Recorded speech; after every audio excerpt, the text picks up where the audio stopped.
Good morning and good afternoon, everyone. It's a great pleasure to welcome you all to the fourth session of our ongoing webinar session on institutionalizing evidence-informed policymaking for delivery for impact.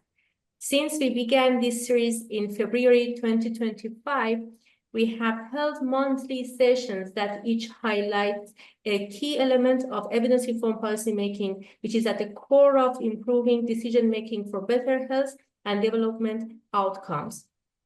In our previous sessions, we have explored several essential topics. We began with a session of innovations in evidence synthesis delivered by colleagues from Cochrane, focusing on the power of technology and collaboration to advance the Sustainable Development Goals. That was followed by a session from King Saud University highlighting the importance of evidence synthesis and quality assessment in guideline development and adaptation process. Most recently, we hosted Magic Gap, who spoke on adapting clinical and public health guidelines to different contexts and available tools and platforms. Today, we are excited to build on those discussions with a session that emphasizes the power of collaboration, a vital element in creating sustainable ecosystem for evidence use. As countries strive to institutionalize evidence-informed policymaking, collaboration across institutions and disciplines becomes essential in shaping systems that not only generate high-quality evidence, but also ensure its timely and effective use. It's an honor to introduce our distinguished speaker for this session, Dr. John Lavis, who work and leadership in field of evidence-informed policymaking is recognized globally.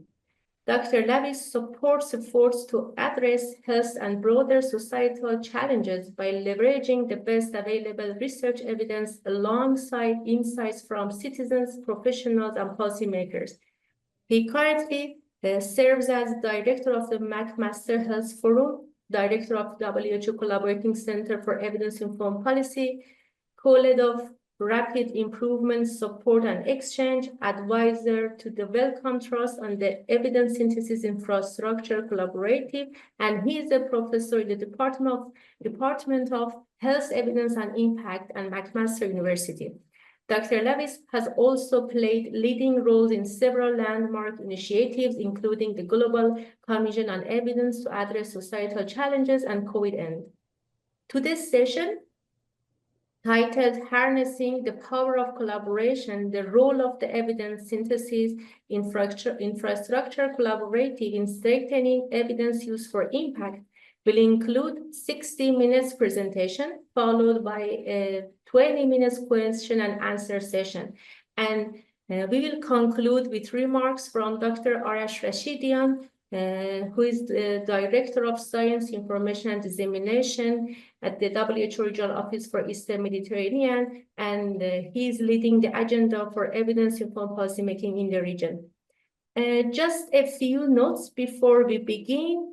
Please keep your microphones muted unless you are speaking during the question and answer section. We encourage you to use the chat box and question and answer box to share your questions and comments with us throughout the session. Our technical officer, Ms. Malika Tamim, will be moderating the question and answer, and Mr. Hanafi, our IT support, will be with us.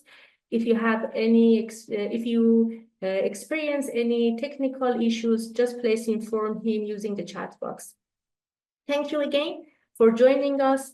And without further delay, I now invite Dr. John Lavis to begin today's session. Dr. Lavis, over to you. Thank you. Good to see Arash, Mernaz, and you, Malika. Thanks very much for inviting me to join the session.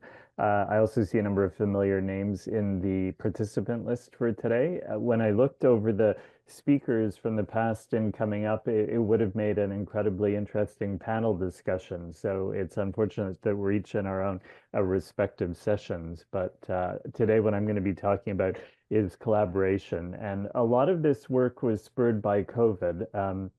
because I think COVID was, in some respects, a landmark opportunity for collaboration, and many people rose to that extraordinary challenge.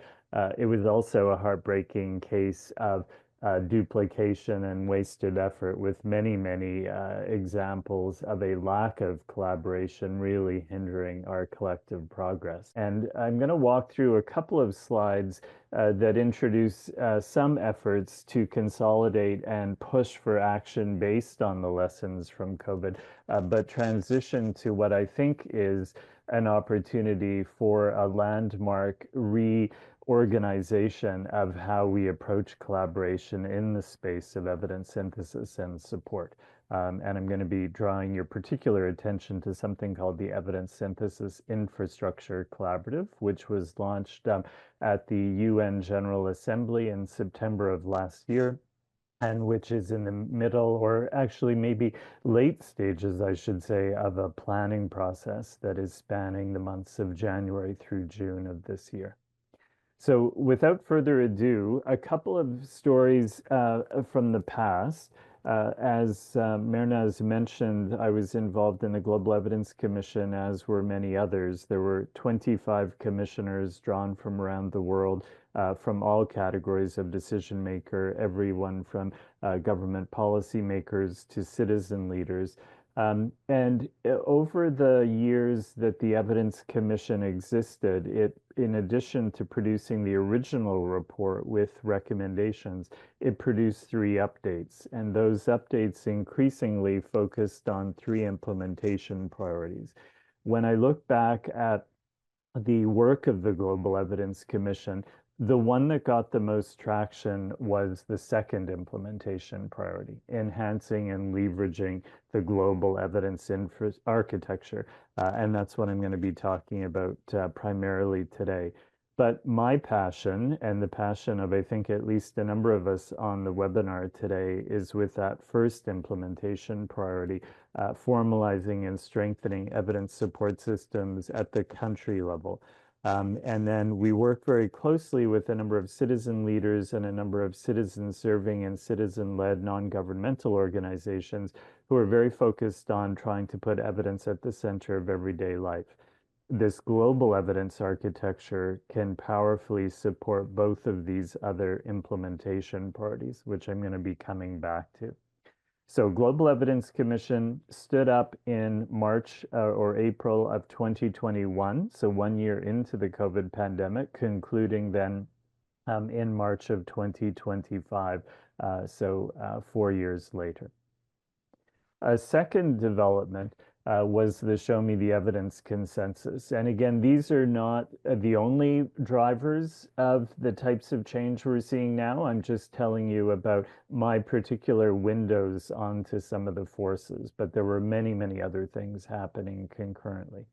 But the Show Me the Evidence consensus was an effort to make the case that this field, which I'll call the field of evidence synthesis and support, was ready for big investments. So we had very provocative questions asked by funders during the work of the Global Evidence Commission, who said, look, you've made the case that some things went very well with the evidence response to COVID-19, other things went very, very poorly. Is the problem behavior, or is the problem in significant part money? And we wanted to make the case that many of the contributors to this field were ready for big investments, that people were prepared to change their behaviors in ways that brought us to a much more collaborative, much higher impact, globally distributed approach. The Show Me the Evidence consensus has 6 features of an approach to getting the right evidence to the people who need them.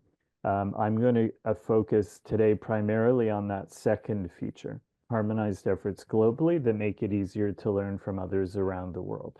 But just to be clear, as I was on the previous slide, my heart is really at the country and subnational level, with those support systems that use many forms of local evidence, as well as what we've learned from around the globe, to help address local priorities. There are other features of the consensus. open science approaches that make it the norm to build on what others have done, waste reduction efforts that make the most of investments in the space, measured communications that clarify what we know and with what caveats, and equity and efficiency in all aspects of the work. But I'll zero in primarily on that second feature. Like the work of the Global Evidence Commission, this consensus statement has been translated into multiple languages, including Arabic and some other languages spoken in parts of the region, like French, and it's been co-published in 6 journals. So show me the evidence consensus, one of many stopping points along the way of making the case for transformation. And then that brings me to the evidence synthesis infrastructure collaborative. So I have 2 slides about it that I hope will tell you the essentials. Then we'll see if any comments or questions have come in the chat box. And then I'll unpack in a bit more detail some of the most important things to know about the collaborative. But now 2 slides on ESIC. This one about why I think it will be a game changer. And specifically a game changer for 3 categories of interest holder. So the first are policymakers and other decision makers. These people need actionable insights on the major questions over time that they can then put alongside the many needed forms of national or local evidence. And they may do that as they're developing programs, as part of science advice, in the context of briefing notes, or through things like learning and improvement initiatives. What has changed so profoundly over these last number of years are the emergence of AI-enabled living evidence syntheses that allow us to much more efficiently capture what's been learned around the world and how do those findings vary by groups and contexts. So we anticipate that within a couple of years, it will be much easier to serve up actionable insights of what we've learned for different target audiences, for different regions, for different sectors, in different languages. So that's one of the ways that ESIC will be a game changer. A second way that it will be a game changer is by fundamentally altering the work that those of us who work as evidence intermediaries do. Right now, when we get a question in on a Monday and are asked for the best available evidence by Thursday, we have to go and search for all of the relevant primary studies. We have to extract the data. We have to do the quality assessments like risk of bias and so on. We then need to synthesize what we found, look at how those findings vary by groups and contexts, write the report. We think that in the future, that's going to look like a very different set of tasks. And we've seen some examples of that over the last year or 2 with extraordinarily generous groups. Just one example among many being Jan Minks's group in Berlin. Anytime we get a question about climate solutions, we ask for the most recent data on all the climate solution studies from around the globe. They have already identified what those solutions are that have been studied, which countries have been the focus of the study, and so on. So we can quickly pull down the data that is relevant to a context like ours. In my case, that would be Canada. Interventions relevant to us or interventions that have been studied in contexts similar to ours. We can then rapidly contextualize those data to our national or subnational needs. We may do that in the form of what we would call a contextualized evidence synthesis. Others may use those data in presenting things like best buys in a given sector, or they may use the data in coming up with designs for evaluations or in crafting recommendations emerging from evaluations. So we think the world of evidence intermediaries will look very different within a few years, and we will all, those of us working in that kind of a role, will need to be much better at managing the data being made available from these AI-supported living evidence syntheses. The final way that we think ESIC could be a game changer is for research funders, where we hope it will power feedback loops that reduce research waste. One way that it can do that is reducing research waste in primary research by pointing people to where the gaps are in primary research in areas of decision maker priority.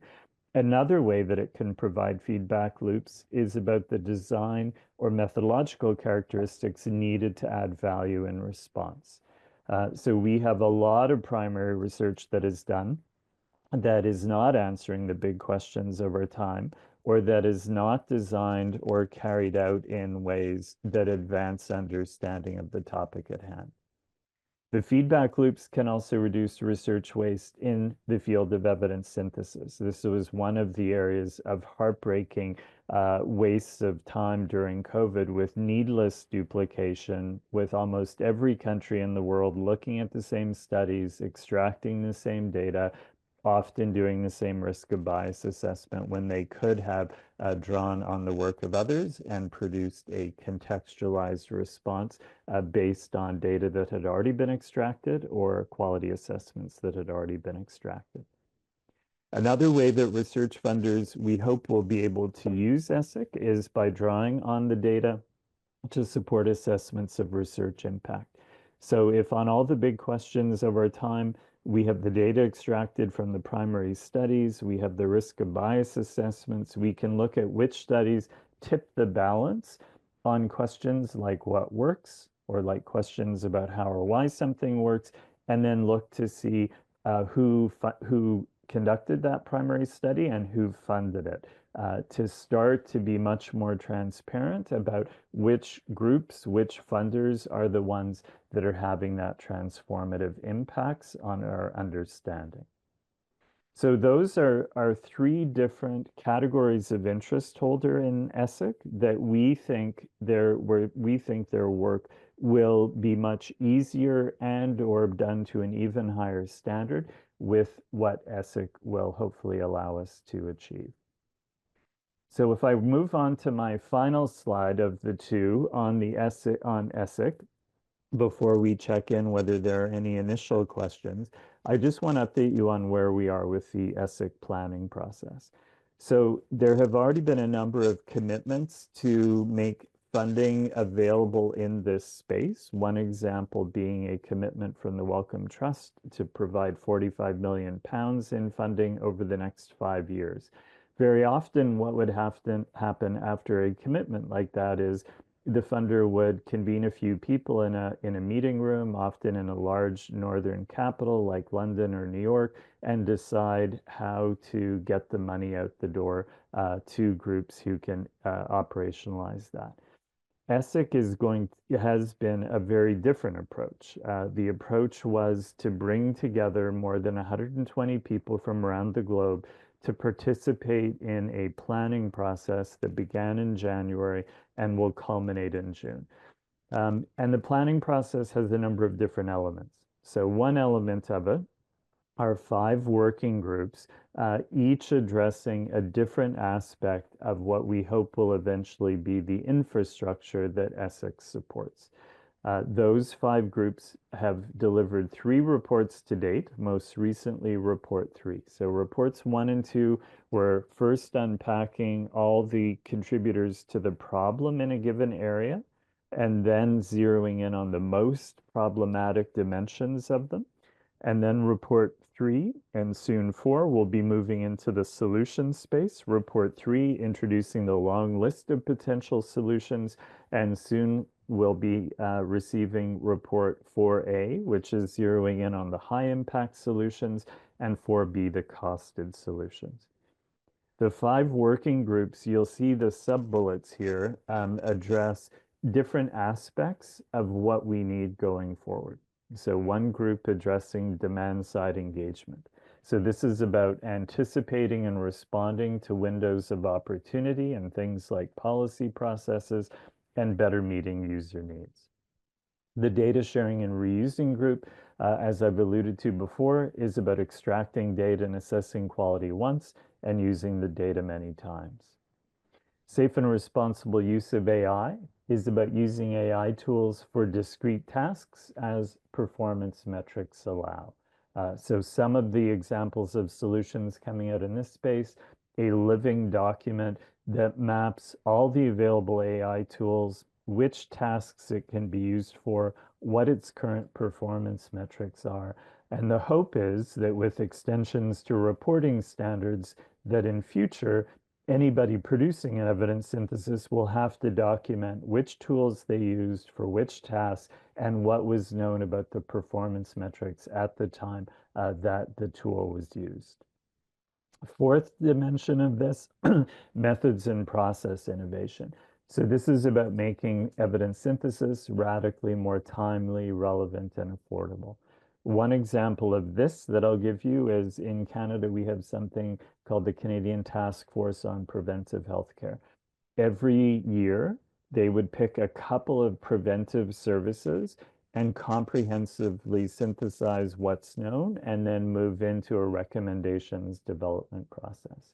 What we hope will happen in future is instead of going intervention by intervention, we look at the full array of preventive services and ask which add the most value for different groupings of people with similar needs, similar barriers to accessing care.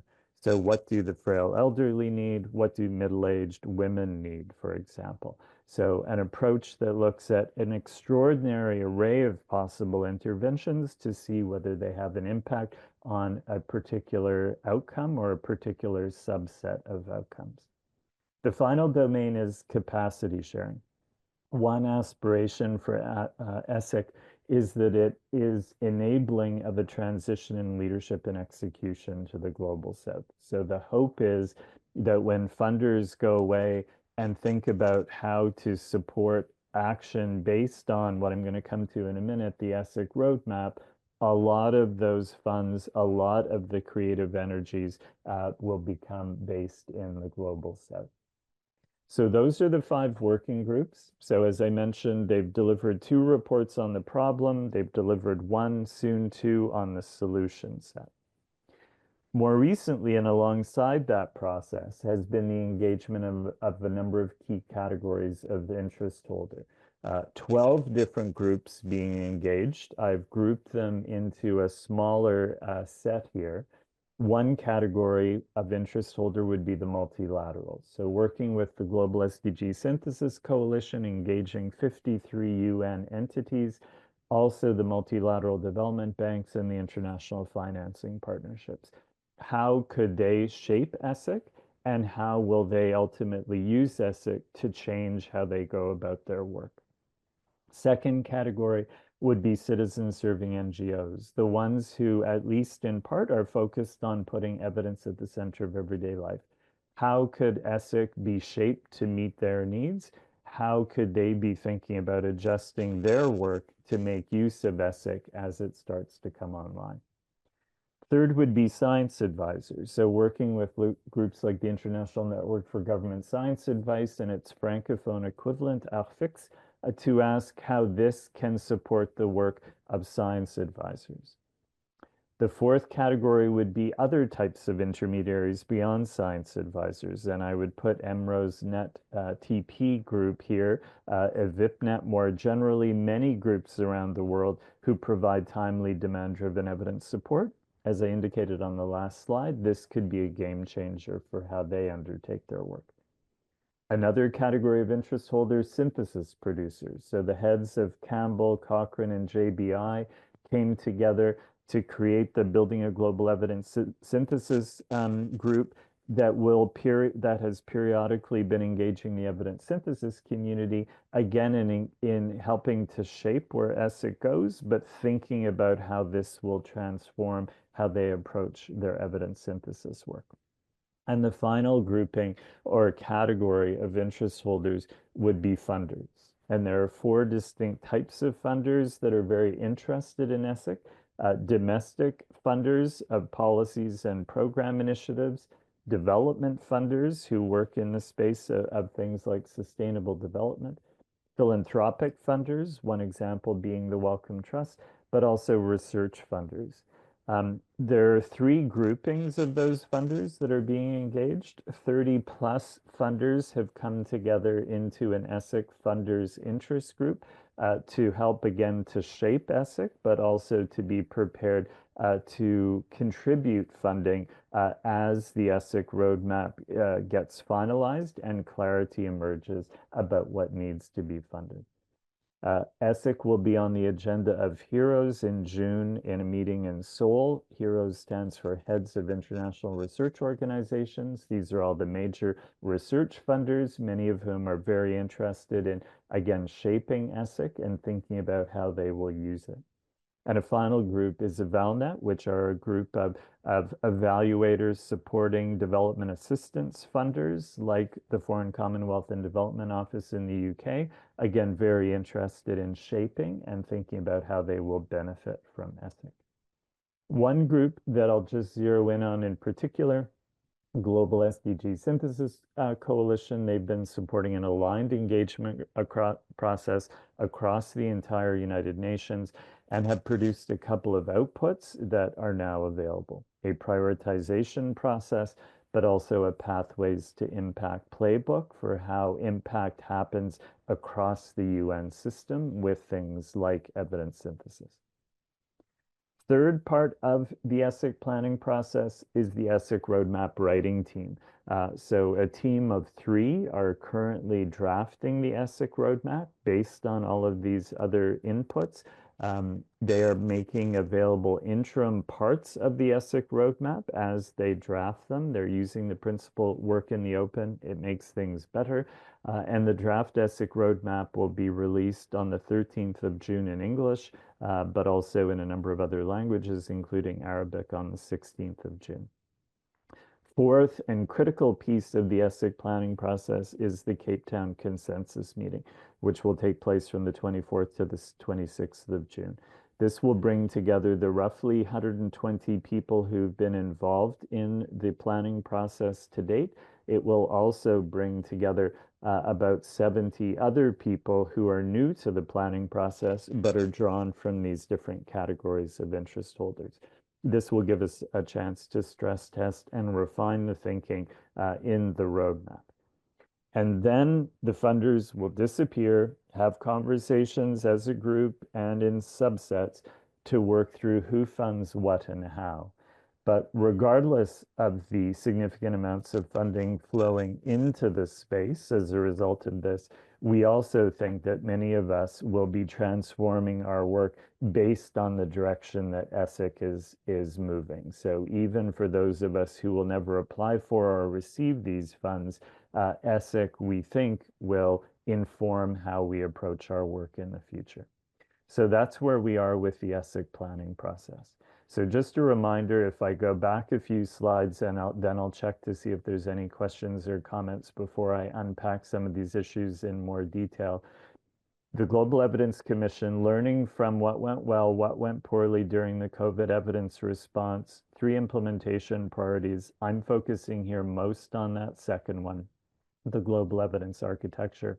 Show me the evidence consensus, trying to make the case that this field of evidence synthesis and support was ready for big investments. And again, I've been focused on that second feature, harmonizing efforts globally to make it easier to learn from others around the world. ESIC then appearing on the scene with some bold commitments from initially a few funders, but many others now coming to the table, a game changer for these different categories of interest holders, actionable insights, data on tap, feedback loops that reduce research waste. We're in a 6-month planning process right now. It will culminate in the Cape Town Consensus meeting. We'll then have the ESIC roadmap, and then all of us can work through what this means for the work that we do, and funders will be thinking about what it means for the future of their funding commitments, and how they get it out and how they do it in a way that supports a transition in leadership and execution to the global south. So I'll stop there for now. Arash, maybe I'll check in. I'll stop sharing my screen. I have some more slides, but that's already a lot of talking. Do we have some questions or comments that have come in?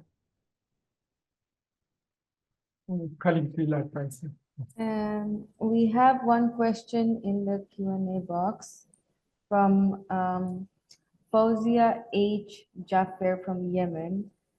She is saying, how many thanks for the information provided my question is how WHO and other partners can help my country, Yemen, health sector to build or improve the ESIC and make it accessible and updated to decision makers?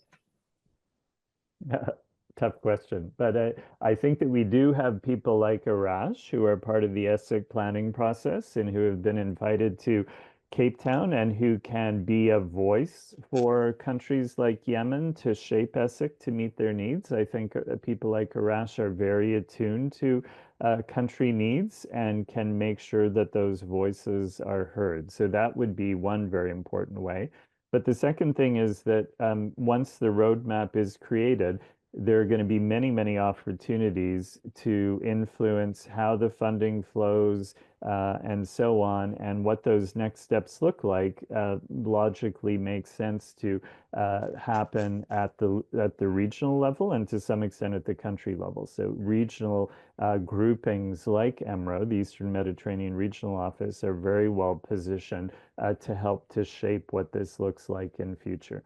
So the roadmap is not the final word. It is a really important interim step on a path to a big transformation. The other thing that Fauzia's question made me realize I should emphasize, because I think it was implicit in what I said, but not explicit, ESIC is meant to serve all sectors. So health is one of many, many sectors that ESIC is meant to serve.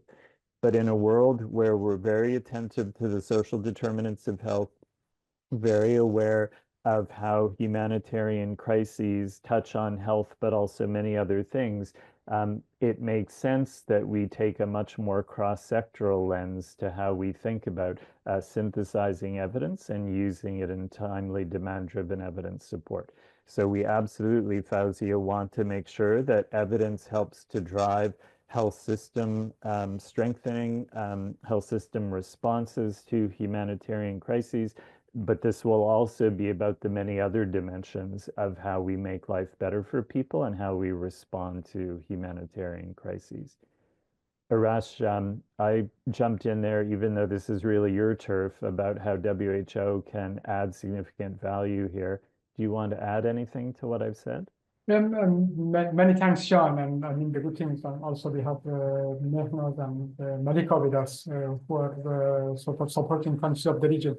So, I mean, as you said, I mean, the concept of ESIC and the global movement behind it is that to bring efforts that are happening in parallel around the world, many competing agenda programs that overlap, and then certain areas being left out or not being attended well. Certain questions might have been addressed too many times, but certain questions not adequately. So bringing everyone together, and that's a very welcome approach. And big supporters like the Wellcome Trust being behind it, and efforts of people like you, John, to facilitating this process is absolutely important. In the region, what I would like to highlight is that the work that, I mean, Mehnaz and colleagues are doing with the countries of the region. So, I mean, when we talk of evidence-informed policymaking, so establishing national capacities, processes, program is the key activity that is happening.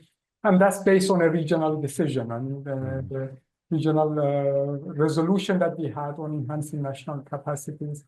And again, this webinar series is linked with the issue of the NEDtP, Network of Institutions for Evidence and Data from the region, including institution members from Yemen. And there are many activities attached to that. So maybe, I mean, Mehnaz, do you want to, I don't recall exactly the name of the institution we have in Yemen. I think it's University of Aden or another institution. And I know Mehnaz is welcoming very eagerly other institutions from all countries of the region to join the network as well. So I guess colleagues can also do that. So Mehnaz, over to you if you want to add to this.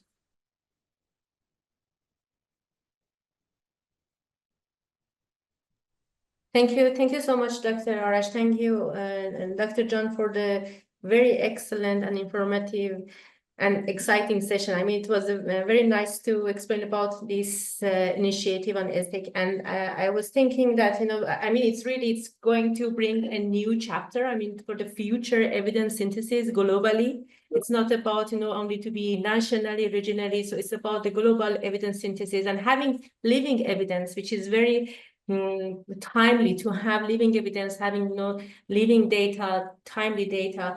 So I just want also to maybe as a kind of comment or question that if you explain more about it, that we know that we have countries. Even in one region, countries are not similar in terms of the capacities, in terms of the health system and settings. So when we are doing the evidence synthesis to bring some recommendations to countries, we need to consider all these differences.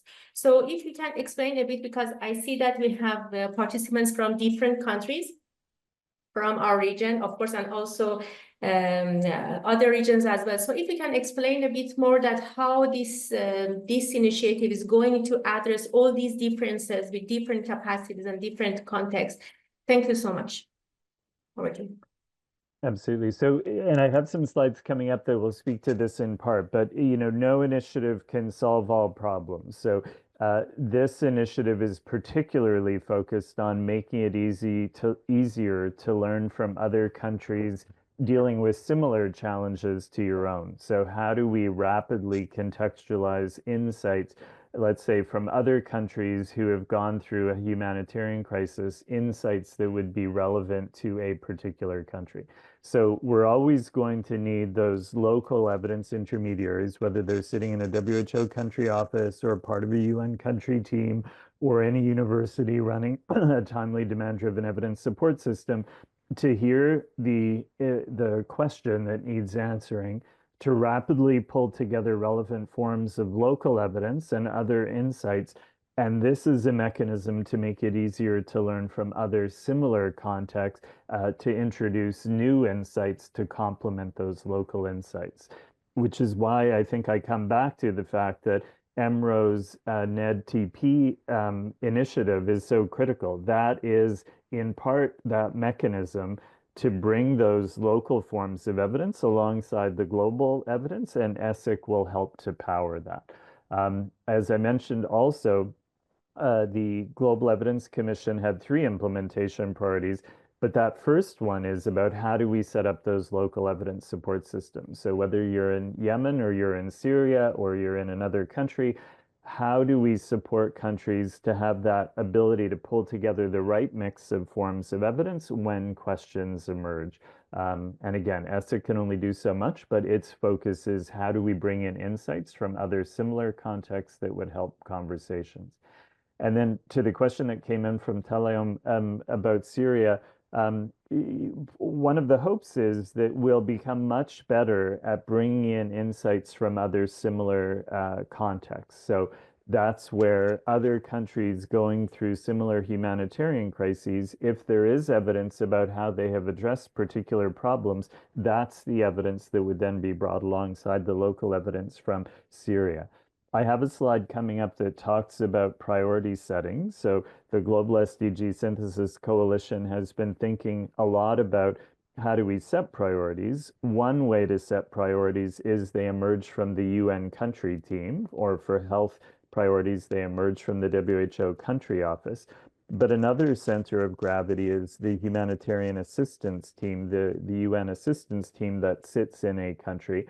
It's meant to work within the UN country team, but in countries in crisis or dealing with humanitarian challenges, it also has some degree of independence. So what that country team says are the most pressing priorities where evidence is most urgently needed, the hope is that's where the funding would go to then bring together those insights in a way that were actionable locally.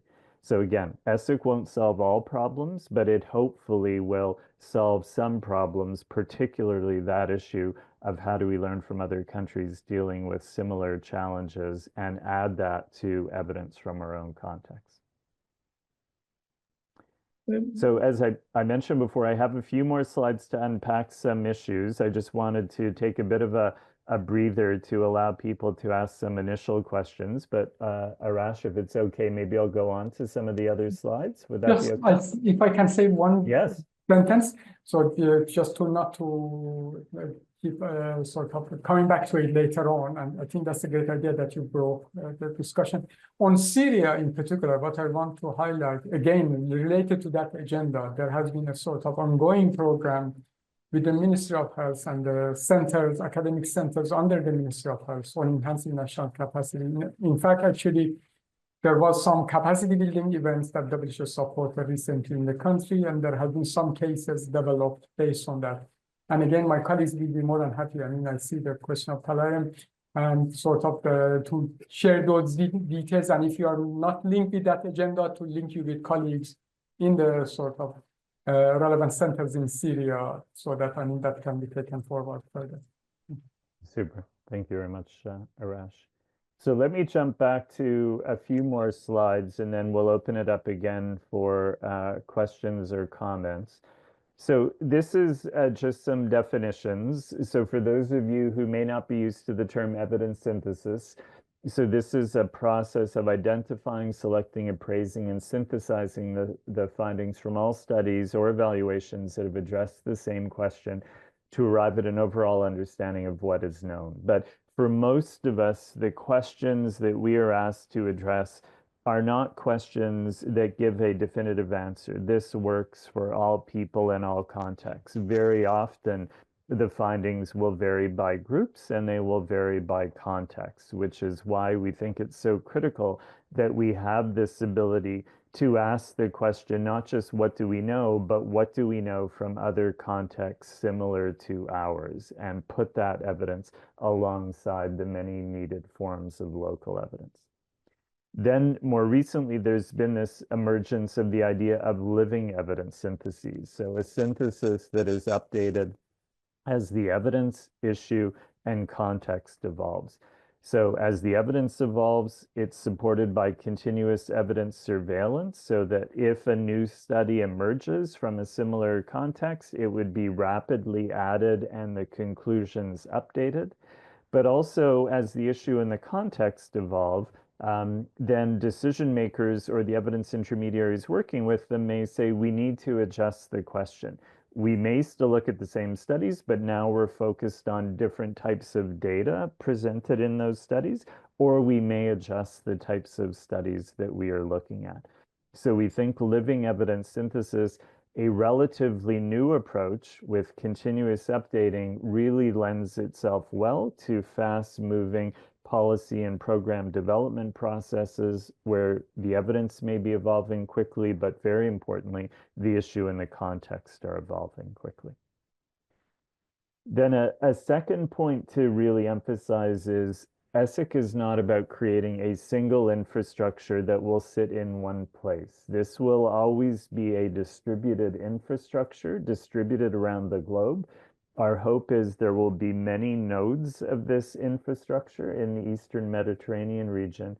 But what will be different from the past, we hope, is people will work within a collective impact approach. People will understand how they are part of a common agenda, initially as reflected in the ESIC roadmap. We will be measuring how the system is working so that people have a sense that this is meeting country-level needs, for example. We'll focus on mutually reinforcing activities. So if EMRO has a couple of nodes doing work in particular areas of evidence synthesis, other groups will then work on complementary ones. We'll have much better communication. So one of the arguments about why we had the heartbreaking amount of duplication in the evidence response to COVID-19 is people weren't always aware of what others were doing. We have to get better at making it easy for people to find out what has already been done or what is in progress that they can build on, and they need to be able to access that in their own language and very efficiently and through many different mechanisms. And there has to be some backbone support organizations that are working actively to try to support this collaboration. It is not natural for groups to collaborate.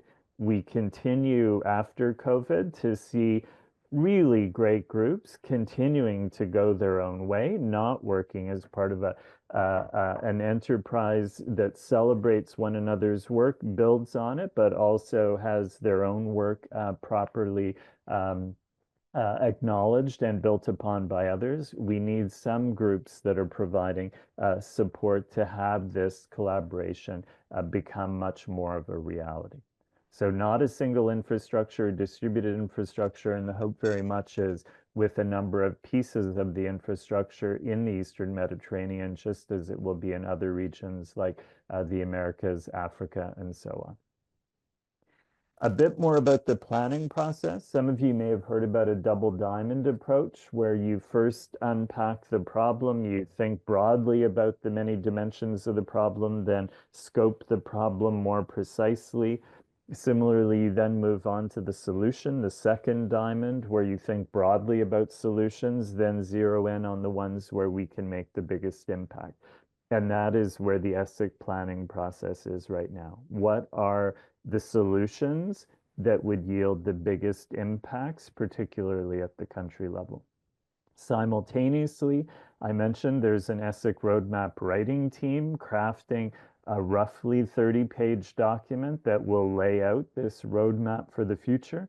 And then we have the Cape Town meeting where these ideas will be stress tested and refined with around 60% of the participants, ones who've been involved in the working groups to date. Everybody else brought in new, bringing the perspectives of people working at the country level, working with citizens, working with others to stress test and refine the thinking. And then the goal is a step change improvement in how we produce and use evidence synthesis, and a roadmap that will then be operationalized by many, many organizations, some of whom will be organized into other groupings like peak bodies, but ideally people using a collective impact approach. Before all of this began, we already had investments that had been announced by a number of groups. So I mentioned at the bottom, you'll see Wellcome Trust investment of £45 million. That was announced back in September on top of other commitments it had made. Wellcome is particularly interested in funding the underpinning infrastructure. So the focus of those 5 working groups you'll see listed there: demand side engagement, data sharing and reusing, safe and responsible use of AI, methods and process innovation, and capacity sharing. So this is a field that has historically not had those infrastructure investments that make it much easier for people to collaborate. Other groups will then come along and say, we need a set of living evidence synthesis on this topic.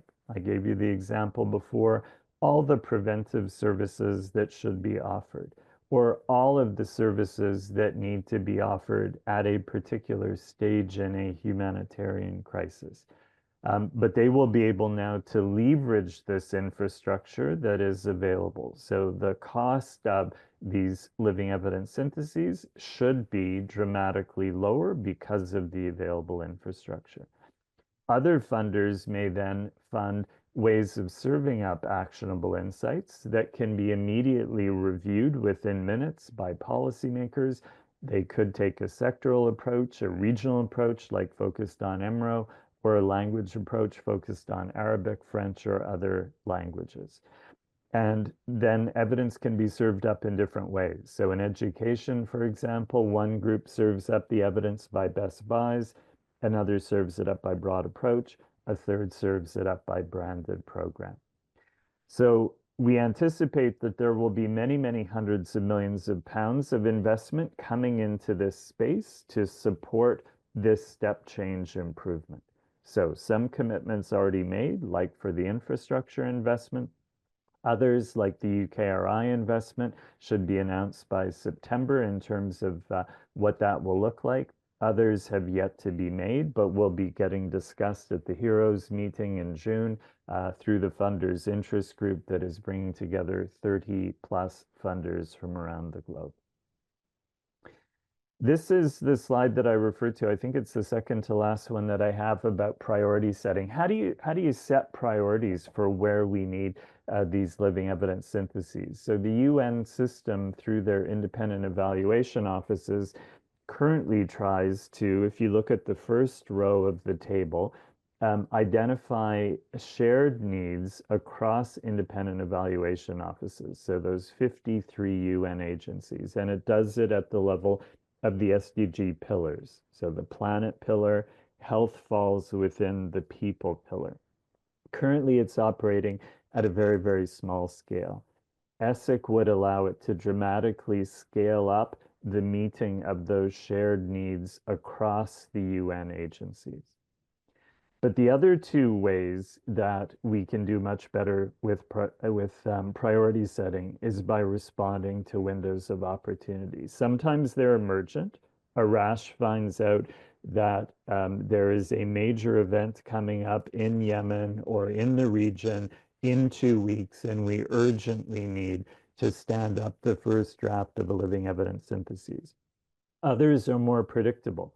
We know 2 years out, we will need living evidence syntheses to inform the IPCC AR assessment report number 7 on climate solutions. So we can gear up the production of living evidence syntheses to meet that predictable window.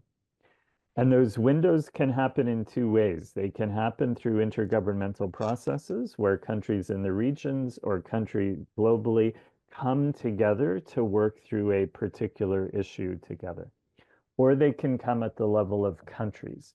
And it's at the country level, of course, where EMRO has its most important emphasis. So a UN agency like WHO would have a country office, but the UN has a UN country team. And then, as I mentioned before, for countries in humanitarian crisis, there is a humanitarian assistance team linked to the UN country team. When they identify a window of opportunity, that is an incredibly powerful way in for evidence synthesis. And the hope here is that we would leverage regional capabilities. So EMRO being a prototypical example. We also have PAHO on the line, very well-established regional entities that have the respect of country-level ministries. There are also at the UN level, UN regional issue-based coalitions that in some people's view haven't been as impactful in the past as we would like to see them be in the future. So there could also be ways that regions play this supporting role to help set priorities based on the windows into intergovernmental processes or the windows onto country level needs that they have. So this links back to the question of how do we make sure that the questions on the agenda of Yemen or Syria or other countries are getting met. They get met through WHO country offices, but they can also be met because UN country teams or humanitarian assistance teams identify urgent or longer term needs for evidence. So I think this is my last slide. Another key part of the context, many countries moving to radically more timely, relevant, and affordable evidence support.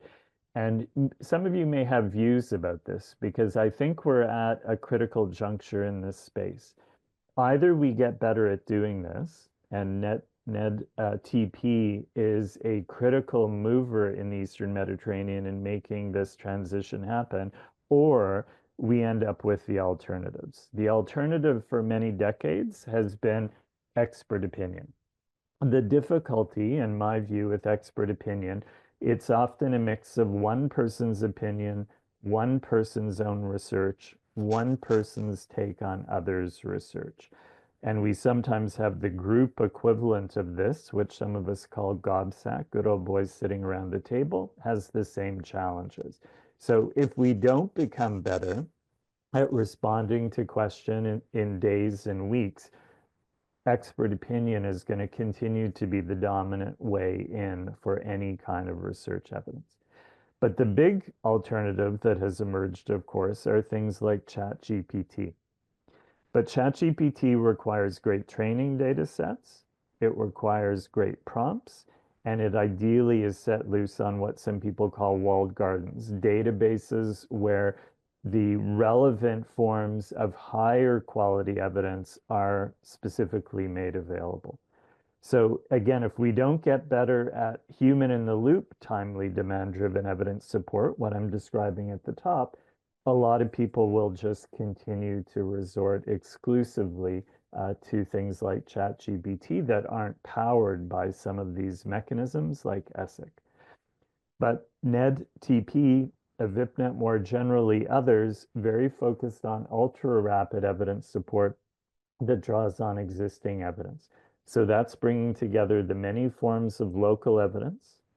What we've learned from other similar contexts, that's going to be made easier as ESIC comes online, and often a jurisdictional or environmental scan to surface innovations that have been tried in other countries. And we're also seeing some countries also move into rapid primary research, much more rapid evaluations done in weeks or at most months, much more rapid qualitative research, and that requires organizing ourselves differently.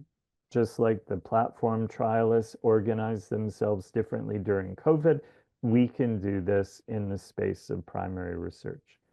So there will always be that drawing on expert opinion. There will increasingly be the drawing on ChatGPT, but NEDtP, other vehicles in other regions are really powerful ways of having human-in-the-loop mechanisms that provide radically more timely, relevant, and affordable evidence support, which I think has to be the new normal going forward. And again, ESIC will be one contributor among many to that transition happen. So the final slide that I have, 3 points.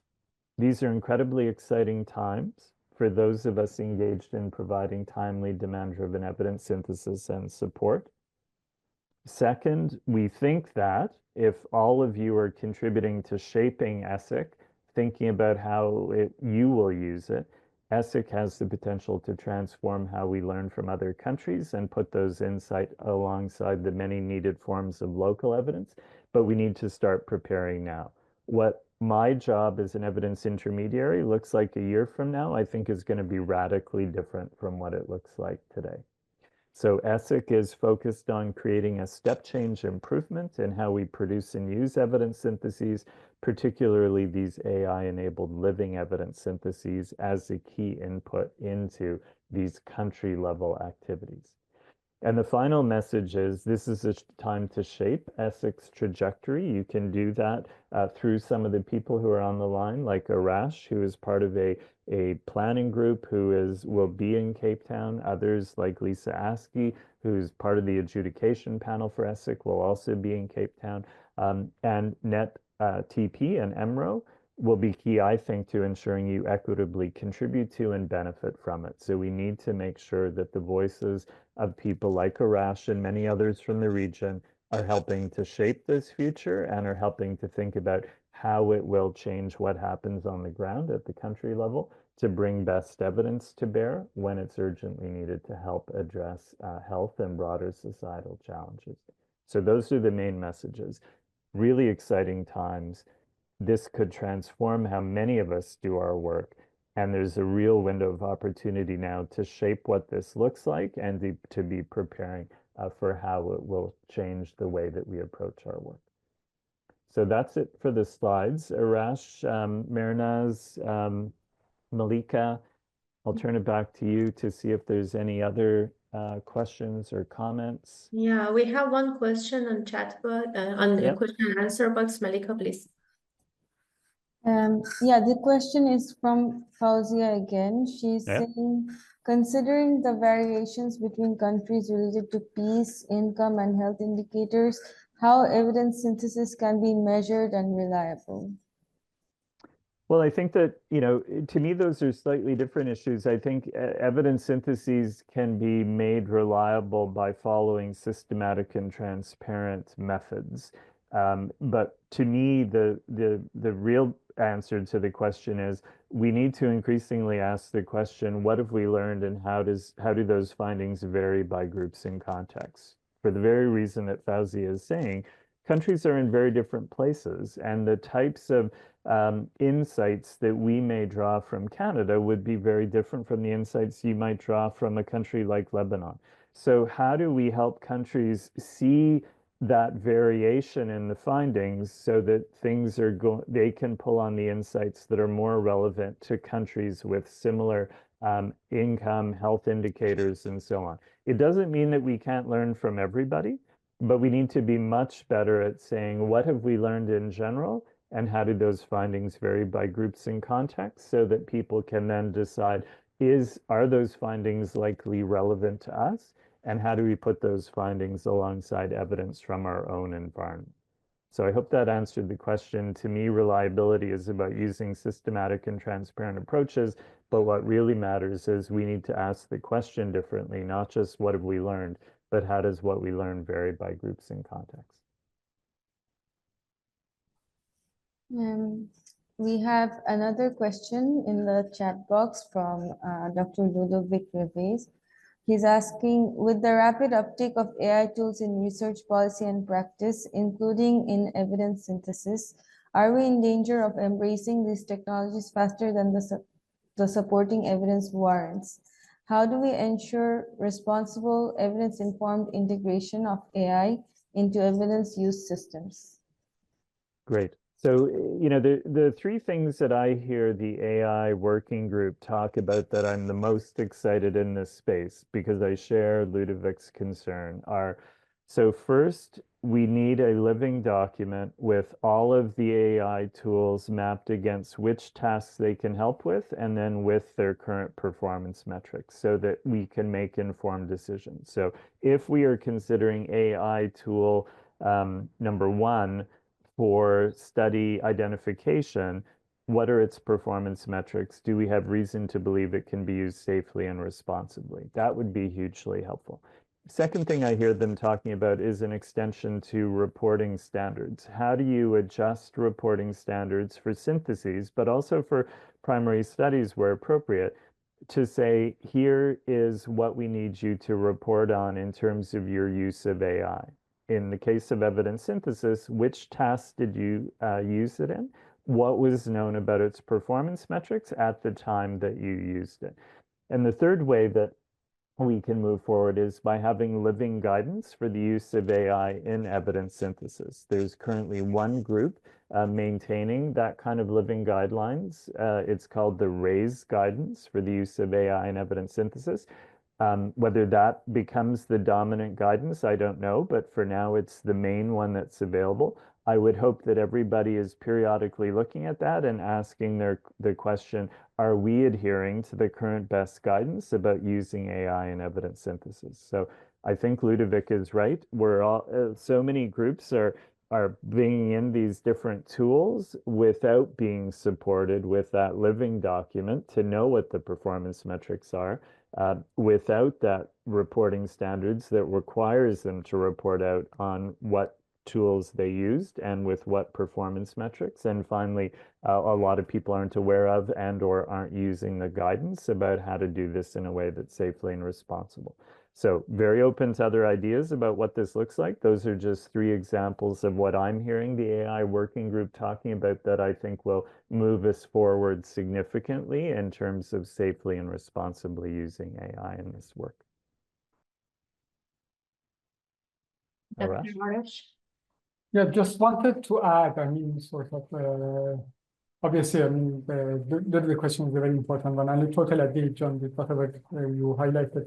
What I want to add is, I mean, the concept of how AI in general works. So, I mean, the way we see AI, or the way that AI is performing, is doing certain tasks better than human or faster than human.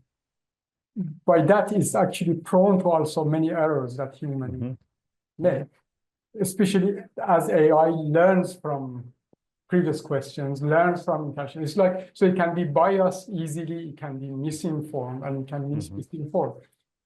I was sharing an example with Mehnaz and also with other colleagues, just that happened to me a few days ago. Out of curiosity, I was asking about the new herpes, Zona vaccine. I mean, that has shown certain benefits for prevention of Alzheimer's disease as a sort of side benefit that was not part of the planning for the vaccine. And there are studies, I mean, 2-3 major studies have come up. None of them are cities, but in terms of observation, there is strong evidence. So I asked AI, what do they recommend in terms of vaccine? I mean, one of the famous platforms, I asked ChatGPT, and the answer was they gave the vaccine, the potential benefits of the vaccine. Then I queried further. I said, okay, so by the way, AI was also in the end saying, do you have any concern? Also, let us know if you have any concern. Although they were not listing any side events, but they were pushing me to raise if I have any concern. I pushed it further, saying that, okay, is there any other benefits? And then they listed the same benefit again. I mean, it came like that. And I said, no, these are all related to the disease is going to be prevented. I'm telling the story in detail because it's important. It's like that you are talking to an expert. The response was that, well, there is no further, and it was black and white, no further benefit than what is related to the disease, and gave a few paragraphs. And then in the end, summarized that in conclusion, there is no further benefit. And I said, okay, fine. So then, dear AI, what about the studies that are talking about the link between the vaccine and Alzheimer's? So then suddenly the tone changed. Oh, sorry, we did not consider that. And then came list of papers, etc., etc. So I could have been easily misled with the sort of ChatGPT that is analyzing, synthesizing, and I've had it on record. And so I've kept this a story. I think that's a story to go back to. And I suspect next time people ask ChatGPT the same way I ask, probably they get the correct answer from the start because it learns. But it was like an expert that giving me wrong answer based on a synthesis that was available to it. It wasn't that it wasn't available. Yes. And this is something that the new innovations that we are doing are not addressing it and cannot be easily addressed. And that's part of the discussion that should be part of the way we go forward with the discussion of AI and its usage. Yeah, super. Great examples. I mean, you know, early, and then there's people on the line like Ludovic and others, and you, Arash, who know much more about the use of AI in this space than me, but I'm just so struck by how important it is to have the right training data sets, the right prompts, and the right walled gardens. So to your point, you know, you knew the prompts to introduce, to push it in a direction that would give you the reassurance that it had answered the question or hadn't answered the question appropriately, but we also need to point it to the right data sets. And my hope is ESIC will be part of making available these incredible data sets that currently sit behind paywalls and publishers, you know, walls and so on. So we need to figure out how we leverage this extraordinary wave and contribute to making it a force for the good rather than potentially a force for bad. There is another question and answer box, Malika. Oh, yes. It's Fauzia again. She's asking, would the roadmap that would be developed in Cape Town put stages of implementation of ESIC in countries? If so, what would be on what basis? Yeah, I don't think it will get to that level of granularity. I think that this is more about how do we support collaborations across countries and across regions, more of that global approach. I think countries and regional entities like EMRO are much better positioned to be thinking about how would you support the implementation of this alongside other things that initiatives like NEDtP are already doing in different countries at different speeds. So, but there will be a dimension to globally what makes sense to do in the shorter term, the medium term, longer term. What are those things that if we do them now, they will set us on much better courses, and then the more complex things, the things that take more time, the things that have interdependencies, how do we start to introduce them later? But it's going to be more about supporting that collaboration globally than about what this would look like at the country level. That's much better done at the country and the regional level as a follow-up to this later. And I'd love to see EMRO, PAHO, others helping to advance that conversation.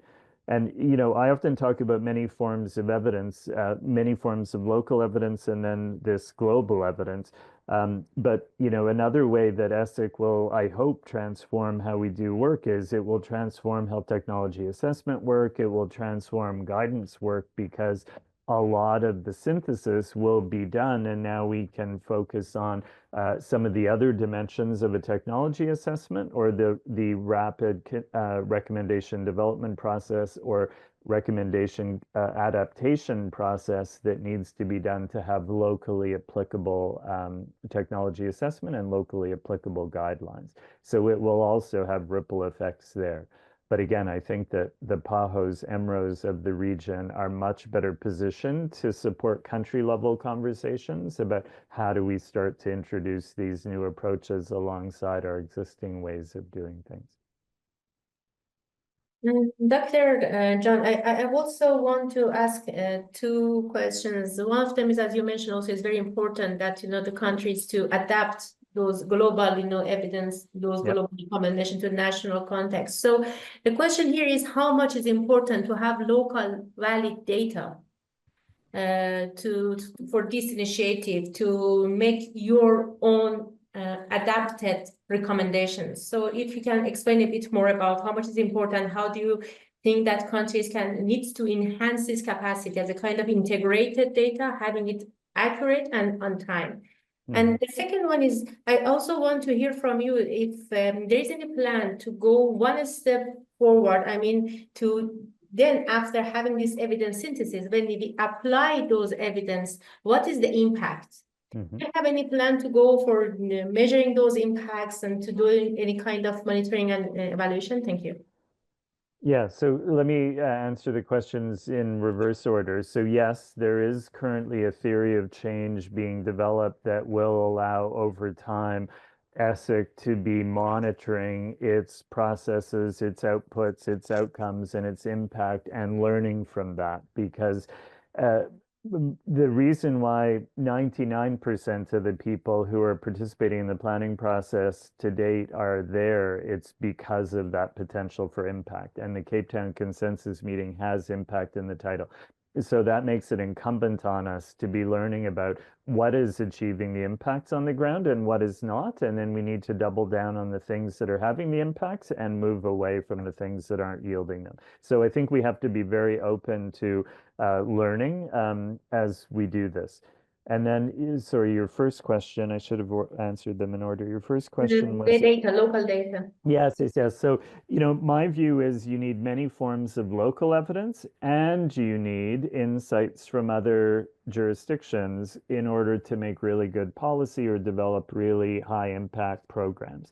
So yes, you need really good local data analytics. You need really good local evaluation. You need really good local behavioral and implementation research. And all of that local evidence, absolutely critical. This is about saying, but you're not going to ever answer every question in your own context. You need to also be able to learn from other contexts that are similar to yours. How do we bring in that evidence efficiently from other contexts? So it's about adding those insights alongside the local evidence. But we have to have, and I know for countries in humanitarian crisis and so on, it's really hard, obviously, to do this. Even for high-income countries not in crisis, it's hard to have actionable data analytics. It's hard to have high-quality evaluations done at speed. But we need to be working on that while we also try to learn more efficiently from other countries and contexts similar to our own. Thank you so much, Dr. John. So I don't see any further questions, Malik, or any hands-on. Yes. No, nothing more. Okay, thank you, Dr. John. Thank you for this informative session. And I want to say that we are looking forward to hear from you in near future about how in this initiative and how the countries in our region can benefit from it. We are really eager to hear from you about the next steps. So by that, I want to just give floor to Dr. Arash Rashidian, who is Director of Science Information and Dissemination at the WHO Regional Office for Eastern Mediterranean, for his closing remarks. Over to you, Dr. Arash.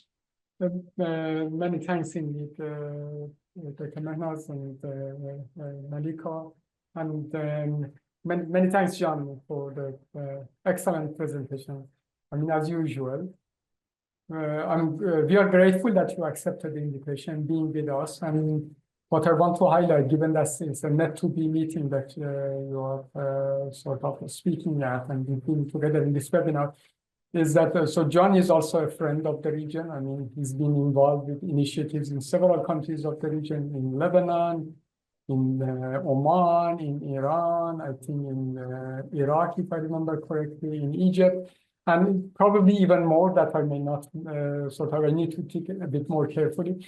And he's also very responsive when the programs of the region are coming forward. So, I mean, that very much we appreciate. I mean, sort of the exchange and the support that the countries of the region goes forward. So in terms of the linking that to the program, obviously, I mean, I'm extremely grateful to my colleague Mehnaz Malika and colleagues who support and Mahmoud, etc., for making this happen. And in particular to Mehnaz for her sort of perseverance and following the program, I would say with a very clear vision, what is needed, enhancing the capacity, linking the program, and also using this opportunity so that colleagues in institutions of the region also, they are more familiar with the work of the global figures like John and others that have been on it. And then from those finding sort of lessons learned, experiences sharing with the countries of the region. In addition, what we really want to see is that more of the experience of the countries and the developments that we have seen is also shared globally. And again, through those links, that those are possible. In response to one of the queries earlier, I mentioned about the case that happened in Syria recently, that we actually, inside the WHO, we highlighted it as a case story of success. I mean, obviously, it's intermediate success, starting to establish the processes, but if we followed with the next steps, we had similar success stories, I mean, in Kuwait, that actually contributed to the national strategy. There is a discussion with Bahrain, the same might go. And then also, I mean, other parallel program that has happened in other countries, for example, in Egypt, etc.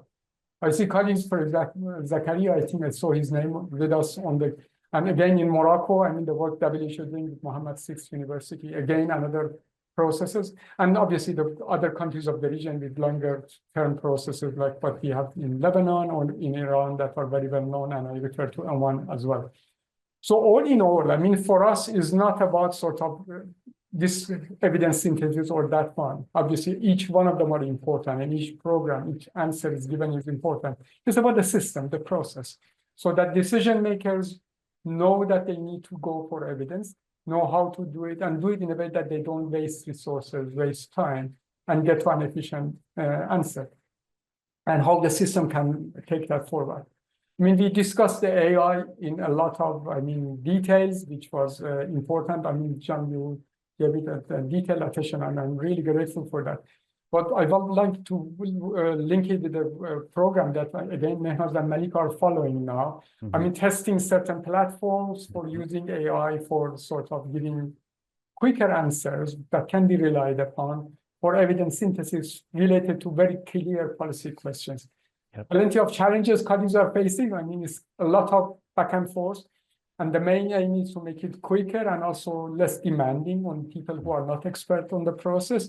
But then if you do that, then that means there are less people who are expert on the process to check the errors that might come. And that balance has been a difficult thing to do. So, I mean, that's going forward. Many thanks also for giving these details about ESIC agenda. I mean, that's, as I mentioned, it's an innovative approach, bringing all the sectors together, not just the health sector, all the public sector, big players. This is the first time happening. And we really look forward to that. And I'm hoping that with the Cape Town statement, there will be more commitment, different UN agencies, but also major funders, major institutions, and sort of inter-country programs to come together and take that forward. Many thanks again to you, John. Many thanks again to our excellent colleagues from countries of the region and beyond. There are several colleagues, I mean, Ludovic you engaged with, but there are many other names, colleagues from other countries that were with us. And also to my team in WHO. I mean, I'm extremely grateful to you and other colleagues from WHO that are on the call as well. But thank you. Back to you. Thank you. Thank you. Thank you so much, Dr. Arash and Dr. John. Any final words from you? No, thank you for having me. Thank you. Thank you so much. Thank you, everyone. Thank you for being with us. Thank you for joining this session. Looking forward to meet you in our coming sessions. Thank you so much. Bye-bye. Bye-bye.